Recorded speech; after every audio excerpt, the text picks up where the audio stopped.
Milt had come across MicroSociety a few years before, and he said, "Take a look at this, Alan." So I took a look and I said, "You sold me. Now what can we do?"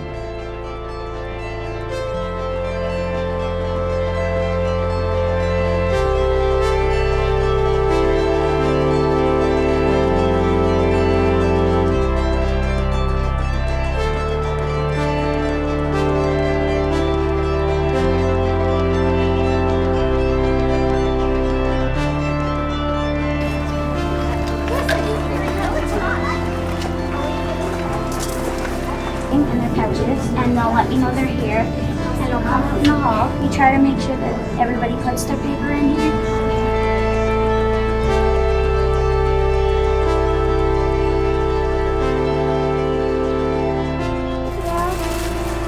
Try to get them up top. Once you guys are done, here's the ladybug first. I think I got some inside.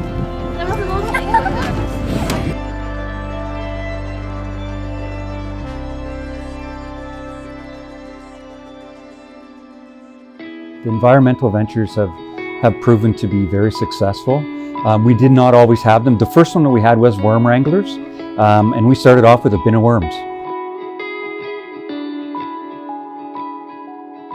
With the environment and things, because that wasn't really as big of a piece of it before.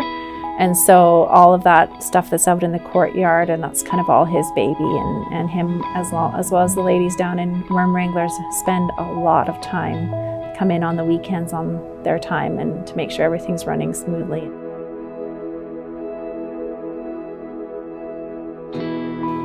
Just in Worm Wranglers alone, we have a 140-gallon tilapia tank that is connected to 2 hydro beds. We also have 2 wicking beds, which are dirt beds. We use the fish water, the fish waste, fertilizes the plants. The plants filter. We purchased some grow lights, one large one and one small one, through grant money that we got again. 3 hydroponics kits that is growing lettuce and tomatoes.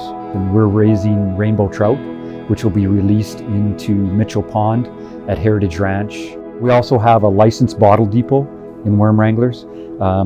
We are the only school that is licensed in the province of Alberta to handle bottles internally. We have a computerized system.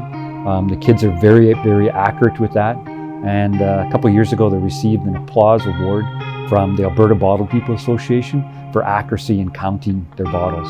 We have ladybugs that we bring in, mason bees, leafcutter bees that we release into our outdoor classroom.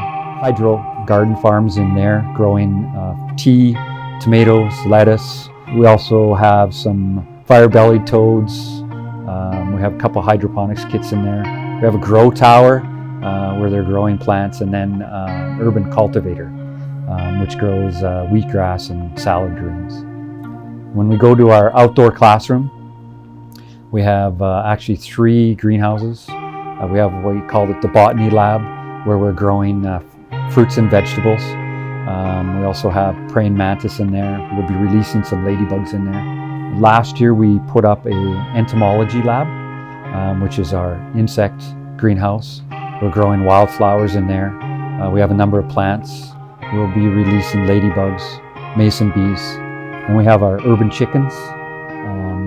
Our urban chickens are licensed by the city of Red Deer, and we're allowed to have 4 chickens on site. We gather the eggs every morning, and our students eat them in our breakfast program.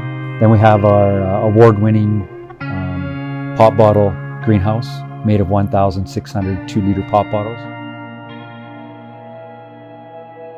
Well, the environmental part is quite a unique piece here when you see what they're growing their own things, and that's one aspect. And again, I reflect on the serious side of things. I remember my very first visit, one of the business owners was, I just simply said, "How's your day going?" And he says, it's been a rough one. I said, "What do you mean?" He said, "I had to let someone go." So I had to fire someone.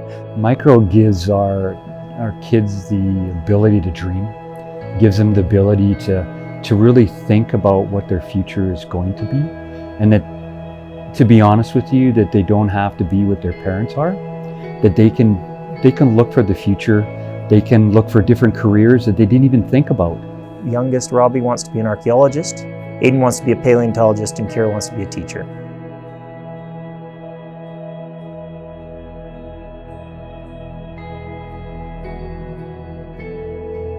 And when you're talking micro, they have such confidence in what they're doing. They're proud of what they're doing. And this mini society that they've created is part of their life. It's their world.